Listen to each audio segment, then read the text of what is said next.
everyone, this is Warhawk Beyond 2040, bringing to you another edition of the Wrestling Discussion Series.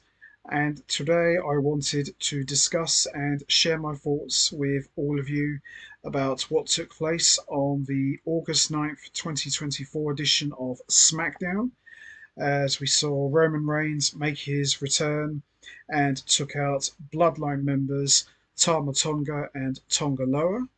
And the question that has to be asked is what's next for Roman Reigns going forward now that he's officially back on SmackDown? So, Solo Sikoa came out with Bloodline members Tama Tonga and Tonga Loa, who are now the new tag team champions. And Solo Sikoa came out to massive nuclear heat and boos from the fans, as he went on to declare that he was the new tribal chief, as he was wearing the Ufala wreath around his neck, and said to Roman Reigns that if you want this, come and take it from me.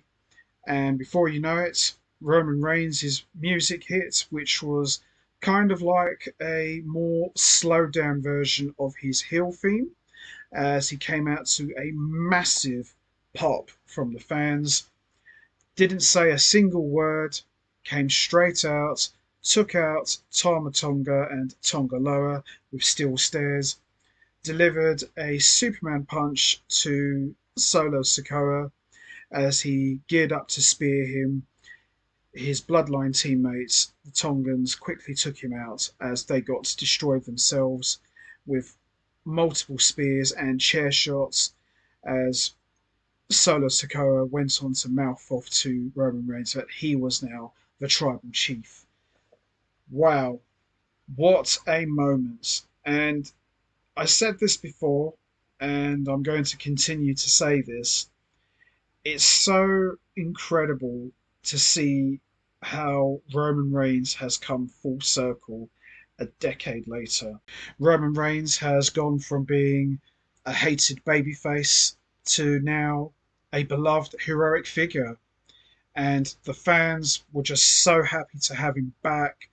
They cheered his every move, they were behind him 100%.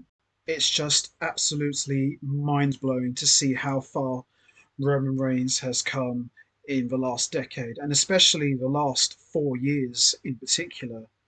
If you had asked me a decade ago, after the breakup of the Shield, that Roman Reigns was going to be the most over figure in WWE, I would have said, yeah, I can see him being very popular, but to be the most over guy in WWE, I don't think so.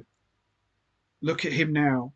The fans can't get enough of him, and even though Roman Reigns was staying in character, you could see the look on his face. He was just so happy to be back, and fans really let him know how they really feel about him. They just really embraced him. And it kind of reminded me in some ways of when Triple H returned in 2002. You know, Hunter went away after being injured when he tore his quad. He left the company, a hated figure, and then 8 months later he came back at Madison Square Garden to a hero's welcome. And this reminded me of that, although totally different, of course, but you get my point that, you know, Roman Reigns left as a heel and to come back as a beloved babyface, even though he was still pretty much the same person. He hadn't really changed that much. He was still a badass, but just to see him back and the fans fully embraced him, it was a really epic moment, to say the very least.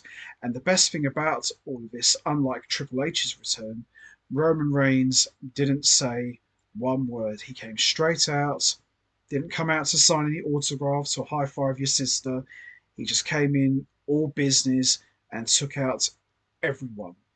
So the question going forward is, what's next for Roman Reigns? Now, obviously, he's not going to go after Cody Rhodes for the title, because it looks like that they're building up for a Cody Rhodes versus Kevin Owens title match. So obviously they're not wanting to add Roman Reigns to the mix straight away and make it a triple threat match, because I think at this point it will be far too soon to put Roman Reigns back in the title picture, especially as he's just coming off a massive and long historic title run.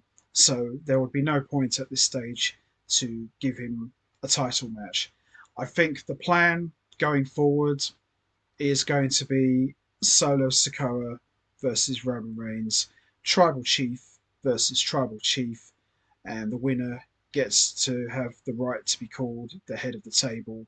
And obviously, the Ula Fala Reef will play a very important role in this build up for a potential Solo Sikoa versus Roman Reigns match. So I think that's the plan going forward, but we'll just have to see, really. But right now, Roman Reigns is back looking better than ever, and I'm really glad to see him.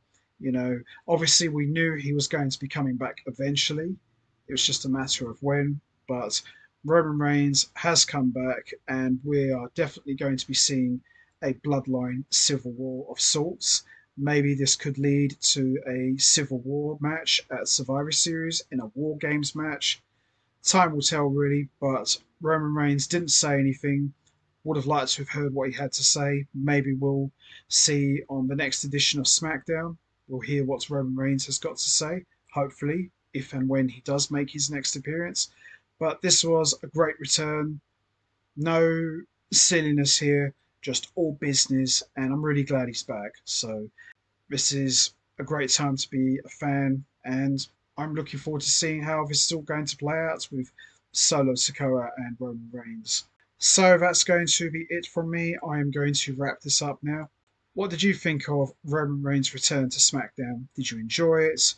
Did you enjoy him taking out the Bloodline? Do you think this could lead to a singles match between Solo Sikoa and Roman Reigns? Do you think there could be a stipulation involved with the right to be called the head of the table? If a one-on-one match does take place, when do you think it could happen? And when do you think we'll get to hear from Roman Reigns next? And how do you feel about the crowd reaction that Roman Reigns got from the fans? You know what to do, guys. Hit the like button, hit the subscribe button, leave your thoughts and comments down below, and I will see all of you next time for another edition of the Wrestling Discussion Series. So until then, take care, everybody, and stay safe. And once again, as always, much appreciated. Thanks for listening.